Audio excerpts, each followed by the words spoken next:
同含花姐賺氣啊！花姐叫你賺來，叫唔好香港嘅陪喎，唔好做縮頭烏龜的話嚇。叫含花姐賺氣啊！家三妹千一面錢，你都唔敢去對伊啊！你去花姐就買花姐家寄女嘅單拿出，你也2-3張嘢閒時啊！我冇騙你，有3片嘅女，嚇講騙花姐女。花姐嘅女單啊咧拿出來咧，你閒時啊！佢講係花姐賺錢，你花姐唔會賺，佢做事佢冇時間賺啊！你啲花姐佢做事啊！你香港人做事是咩搶1換10啊？你啲講愛做就做，講唔會做，你唔會做你係嚟通知啊！啲愛通知啊，愛揾責任啊！啲通知唔會做啊！佢可以請我賠責任啊！你啲你人做事啲又唔好遲到，又唔好早退啊！你啲香港人啊，佢講係花姐賺氣吧？家三妹請你又係冇本事對付佢請妹一面前頭家請妹一面前頭啦。兩你看咁喐咪賺錢，你不能掉身用啊！你跟喐咪我白嚟借你看，你是喐咪我白啦，你啲嚟借嘅可以。喐咪台灣人喐咪佢賺錢你不能掉啊！你看不能跟人我嘅上你為少啲嘛？佢講係對付花姐話，事實你對付花姐就買你逼花姐女，佢逼花姐女你啲佢逼花姐女你用晒到越用嘅薯條龜，而家咧薯條龜啦，冇乜嘢薯條龜佢嘛花姐薯條龜日本叫薯條龜，意思你今年已經都係陪喺個薯條龜咯。家槍花姐要結5條係6條本槍啦，含機去檢冇多血，家花姐都講出來話，你都唔敢去對槍啦。花姐咪要講出來佢講佢咪有記嚟本槍5條冷本你檢冇多血啦。花姐要講出來話，你都唔敢去對槍啦。佢講花姐係薯條龜咯喎，係咪花姐你賺啦佢講。花姐本你都3片夾8條加部地車佢唔敢賺啲你喺你等下來，你賺到你有啲話，你冇再你冇得花姐猛賺，你先喺度惡嘅花姐賺到你有啲喎，家單部地車你都3兩班自己講片嘅女計嘅女又班講花姐5時行要人為自己行你冇眼13點好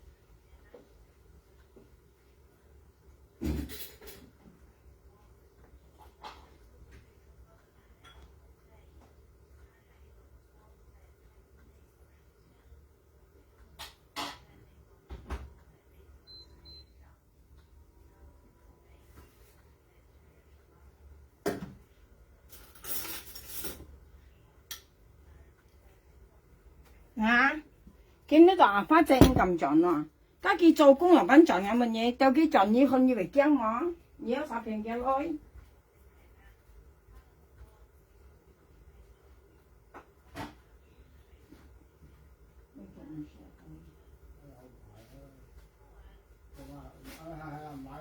買幾個嗰啲，一話唔叫你買咯。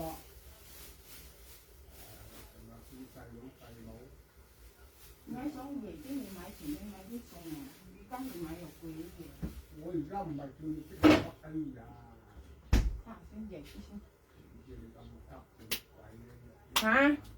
3蚊咩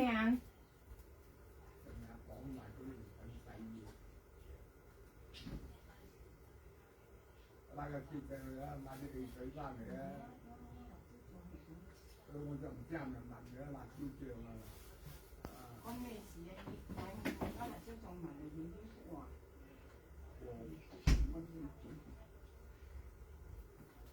hả kiếm chiều ơi kiếm chiều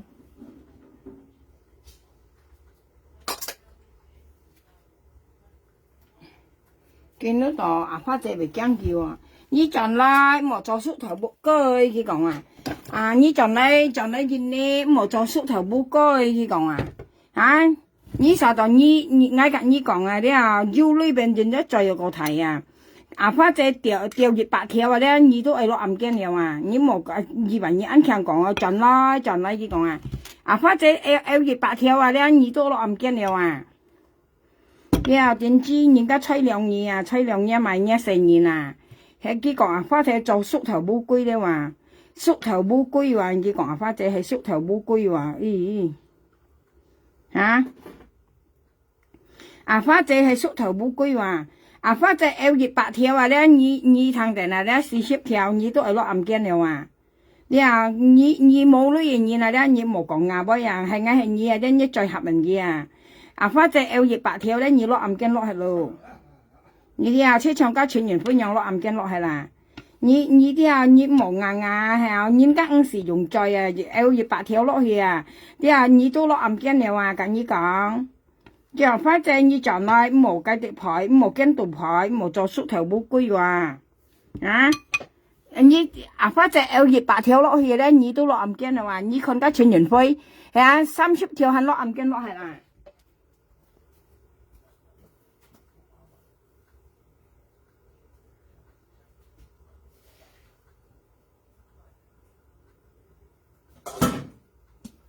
點知講，cái nào lấy rằng gì nhiều mày như dịch lượng bao danh tôi hành những ta mấy bên nhiều danh bọn không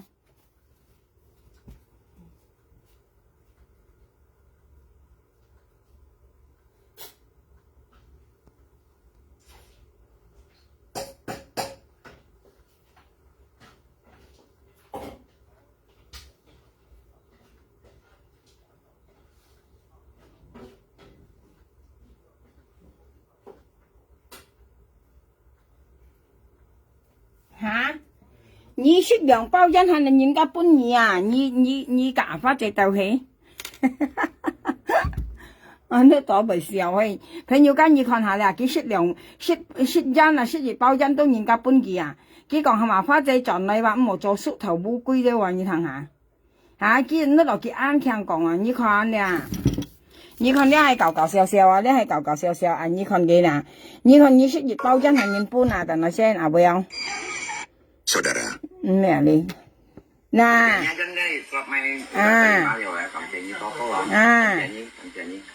Besok 5. Kancenya kan guys, klub main udah terima ya kancenya toto, suku ini pakai. Chỉ có anh nhìn miệng mỗi lúc nhìn một con thấy bao tiền chỉ có như tiền nhiều làm miệt kinh mà, cả lâu như tiền nhiều làm miệt kinh nha, một trời còn như nhau chứ còn phát chế không không leo sụt thầu bu quy nào, như mới to lòng xỉn được phát chế dịch bạc theo đấy như ở mà sụt bẩn giả la leo như ở lo âm kiến leo như hậu tiêm rồi như chi bài trời một con to leo thằng đầu chi bài trời,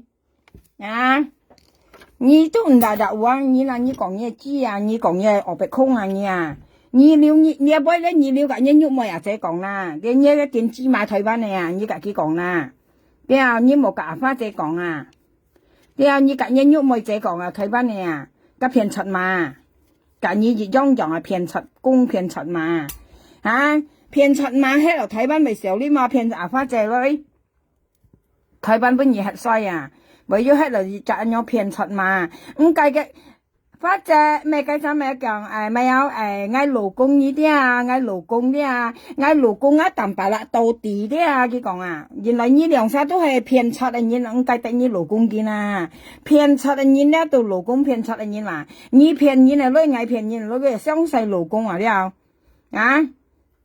mấy xíu đi cái tại cái lỗ công kia bông bạn như một thằng kia còn cái lỗ công cái tầm bà là đầu tí còn nhìn lại như lỗ công kia sẽ các phiền thật không nhúc mày 啊，你家淡白啦，都偏出，你都老公嘅偏出啦，嗬，車家偏出緊，啊，上屆半日人姐本新結偏女緊，佢掹就想爸係叻話，佢就想爸爸係叻咧，叫喺老公佢講啊，佢老公應該偏人係女話，你係點知嘛？啊，車家人你咪嗬，車家你本人偏照計你那個同情心，係同情，你就咪記到咪bình樣，人家多兩年你就咪bình樣嗬，你這樣你係女唔係辦，車家照計，車家講心話跟樣係，但係佢講老公啊，佢講喺老公佢講啊，但係佢係偏出嘛話，你台灣肉咪偏出，老公偏出你嗱，你係掉嘅咩啊？你肉咪係掉嘅咩望係乜嘢？你係掉嘅咩望？你老公人係你咪出生都冇事情嘛？你係普通碼麼？你係鬼碼睇喎？你係普通係睇緊做普通啊？家人仔你本新結，之後你冇辦咧，佢就想爸爸係咧叫老公佢講你係普通碼。從呢資本面騙出緊，佢家己錢好緊。世界騙出都騙出未講幾好咯？佢講冇咪佢咪講老公佢到底嚇，咪啲佢騙出緊人到樣應該講相細騙咧，佢到老公話，你普通碼咧台灣肉外戰裝係普通碼嚟㗎，鬼碼睇話，普通碼鬼碼睇話，佢講花姐話縮頭烏龜話。佢講花姐縮頭烏龜話咁建議啦，你未縮頭烏龜係你未見你實劇嚇，加青 Q 嗱，加青 Q 嗱，你當唔係簽嘅啦，花姐本年二女嘅劍冇到血，不青雪睇大家女啊，加講你講咧話，你當咪簽埋青雙蛋啊，當咪你咪見你簽花姐啦，加咪講你本嘢睇青片係大家女啊，花姐寄嚟本寄冇交出啊。咁你講你講了下，你都咪簽埋簽一面前睇話，你就見係簽埋花仔個咪啦，家到講你講了話，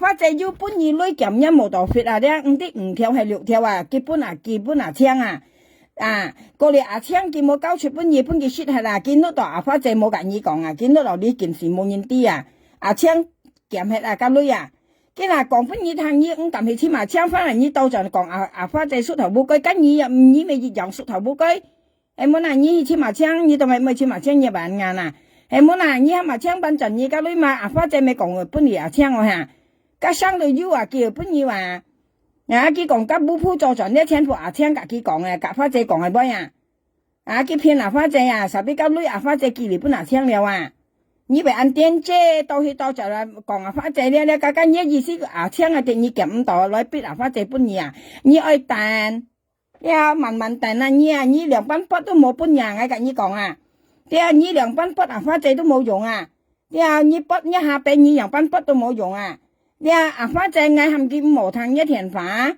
嗌含劍無見呢本嘢你啲香港女最細係熱口字都冇本嘢탕但嗌含花仔冇本嘢你熱身都冇本你講花仔驚嘢兩班驚嘢明細你10條配咪花仔隔2排根本單仲喺度過嚟咧本二女雙眼5條過嚟你燒鐵咧到條板過嚟要8公升熱條過嚟青本二2條那係一架子度總共10條板花仔本單車佢盡見你佢帶你夾裝本單盡係咧你都行足夠了時你講乜你企人點你女係基本嘢見一了陣香計得緊你企人點應時講乜了花仔冇啲車特別花仔要騙嘢你要寄個女本花仔特別花仔寄10個條本嘢撐但點知暗膽你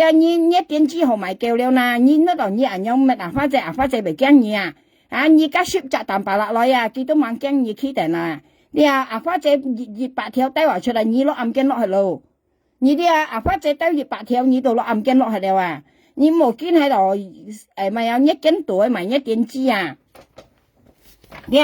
你冇驚係1斤袋埋1點知點知個人家本2兩包煙你很虧心冇事你一陣時5啲埋曬半件你啲或者佢單曬做滿兒又5頂佢單曬買到佢炸喺度咧話本人攤要人家買咧買價唔幾識博人家買東西本件你啲佢博人買東西本件我跟你講啦呢時唔對齊係佢單曬買佢拎出來啦 bọn你都是同錢買東西本件啊，你愛等，家花姐講你識咩冷粉菜汁，咁未生來嚟，你一買呢度熱頭又識爆到呢度頭雞頭咁未生來嚟，花姐講入去生來啦，跟你一買呢度做劇識未生來嚟。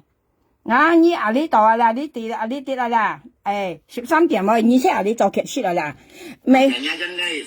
嗱，其實呢度做劇室啊，朋友講係邊個呀？其實呢啲啦，呢啲做劇室啦，你看到啊？咁13點先呢啲做劇室話，你呢度做劇室啊，你啲啊，即係你摘東西嚟做劇室啊，佢唔看人啊，8年冇做事啦，即係你摘東西嚟做劇室啊，你啲啊，你一買呢度啊？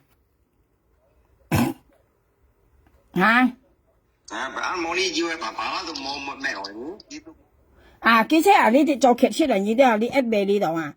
你8年來咧，佢唔看時做事咧，要出嚟即係你摘東西做劇出嚟啦，呢啲啦。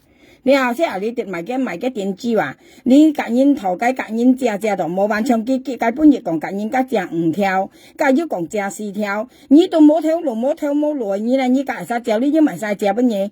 叫嗌台灣喺度嗌喊上年10條，咁咪係有2年啦。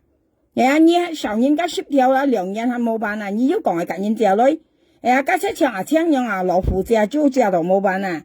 借到幾百毛本嘢啊，對咗幾百毛嘅借嘢啊，普通股啊開，青圈圈啊，已經撳去簽意蛤蟆花仔賺，點幾線蛤蟆花仔賺，大田本牙花仔，滿牙花仔幾時賺，牙花仔幾時賺，你有2班啊？你意思係計牙花仔越多啊？你上係蛤蟆花仔配本嘢嘛計啊？配咗幾百毛本嘢啊？你講青便宜女你出去簽青嘛，加青圈圈啊！一面簽你都唔敢去簽青，你今咪講簽花仔，你簽花仔嘅嘛，你識簽花仔女啊？你啲你簽花仔識簽嘅女啊？你未簽嘅買，加青圈圈一面簽你唔敢去簽，你按電子你進嚟度講，簽青青交女花仔基本冇交出本嘢啊！你啲交女咧係花仔咧要交本青啊，特別青佢冇交本嘢啊，佢適合嘅女啊，咁冇多fit女啊，你有本事咧，你去簽青冇簽花仔，你簽青啊，你冇簽花仔啊，電子股暗淡唔夠錢，去簽青啊，你簽你隻青啊，電子去，你冇簽花仔，簽花仔冇用。花仔唔係驚嘢，點知你冇講到花仔驚嘢，花仔驚嘢就買你不抗啊！你食2包一下你人家買本嘢啊！佢講花仔其實縮頭烏龜話，花仔2包咪縮頭烏龜你望點知花仔冇縮頭烏龜嘅你等下你啦。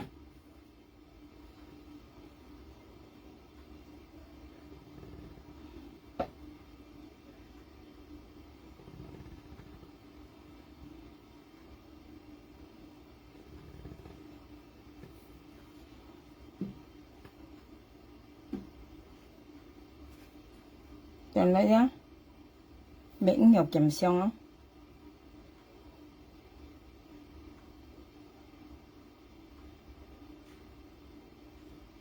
佢講花仔縮頭烏龜喎去，你去簽機啊？我俾你看個相嘅你去簽機啊？大把啦，電子我本來我唔係寫名嘅，特別你係簽名花仔名啊！你去簽機啊？你記得去簽機啊？花仔咪有減一冇多費得叫女本機啊，佢適合嘅女啊！你就青花仔要寄女本嘢啊！你啲佢叫女間寄去青係間青講花仔講間隔你減一冇多費啊！過嚟咧花仔到先機將教女寄本機諗自己為交本嘢特別寄減到教女咧，佢冇交出本嘢你出去簽機話，你簽花仔到咪啦？花仔賺幾時賺錢？你講你咪事啦，佢又冇受你女，係冇啦。教女又本來你話你阿爸就係擔心，但又幫你配未配10條過嚟你想花仔又本你女過嚟咪有呢個咪有8公升又本嘢過嚟你咪有小鐵又搬二女啊，花姐啊，不要咩道你買計呐，你被多去多賺講錢嘛，花姐意思你愛恐嚇嘅樣係，係啊，你愛恐嚇花姐搬二女人樣係，唔好啦，冇啦，花姐冇驚嘢，你冇買一電機啦，冇見喺度買一電機係講你乜你為你嚟晒都唔驚啦，你出去簽機話，因為花姐搬二六條啦，記了搬機啊，記冇搬二啊。佢那係鹹氣啊！你啊聽咧冇理冇照啊！花姐咁相信嘢，佢搬40條呢得佢交我搬而家，特別你冇交出啊！你係知擺面啦，你10年喺呢度買嘅乜嘢啊？你10年喺呢度買，你學標掹鹹半年啊！你啊計唔知5條係6條啊？唔記得條。你啊，你學半年啊，家花姐是搬機啲啊，你鹹到家女咧，你都唔會交出來啊！真正冇實難物嚟，你啊聽啊！你簽嘛簽嘛，簽圈一計黑你就做嚟簽麻花仔，佢講下麻花仔盡見你，花仔盡見你就買嘅乜嘢啊？咁花仔盡見你又買佢又冇受有呢方面有啥跌盡嘅，一條你騙嘅女啊！你實到花仔咪驚你半年啊！你愛大拿佢驚你啊！佢講花姐咁盡見你話縮頭烏龜咧話你聽下，我聽到被笑死呀！咁花姐又搵縮頭烏龜，我聽到前後是有朋友噶，之前嘛花姐縮頭烏龜話叫咁盡見你啊，冚花姐盡你冇香港嘅賠啊！你講喺香港賠，跟你係咪見你賠嗱？係乜嘢？啊，你未見你賠啊？你本時來香港啦咋？你來簽嗌喺個強啊！我表你五時啊，你日下落機到去飛機場去踩館啊！你啊，你日下落飛機啊，你到去布里斯湯了啊！阿妹你五時去了啊！你啲啊，你隔喐妹啊，人道理嘛！啲啊，你車嚟簽嗌啊，我等你啊，飛機場我未去接你啊！啲啊，我包架車去接你啊！啊，你扎啊槍，你扎人道理，你扎啊喐妹，啲啊，你夾着你嚟簽嗌強錢啊！啊！你是不是正常呀？你我表你打敗嘅計暗根度啊！熱槍我打死不你啊！你咧騙出你啦，騙阿花仔女啊，唔係小你啊！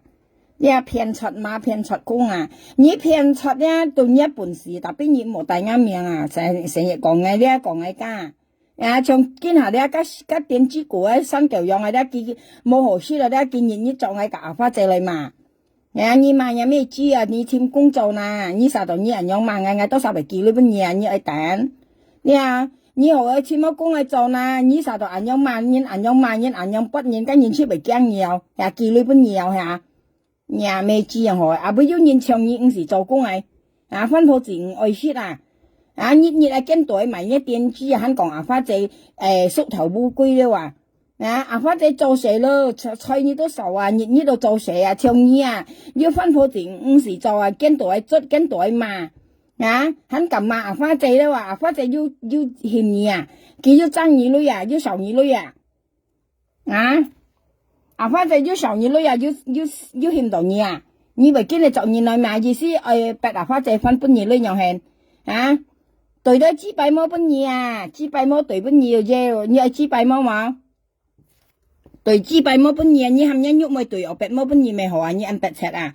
啊，你含一喐咪對嘅支幣冇本嘢啊？40條，咁我含麻花仔，你唔成日麻花仔，你含一喐咪啊？含一喐咪對嘅支幣冇本嘢啊？喐咪咪多啊？嘅支幣冇本炸冇實啊？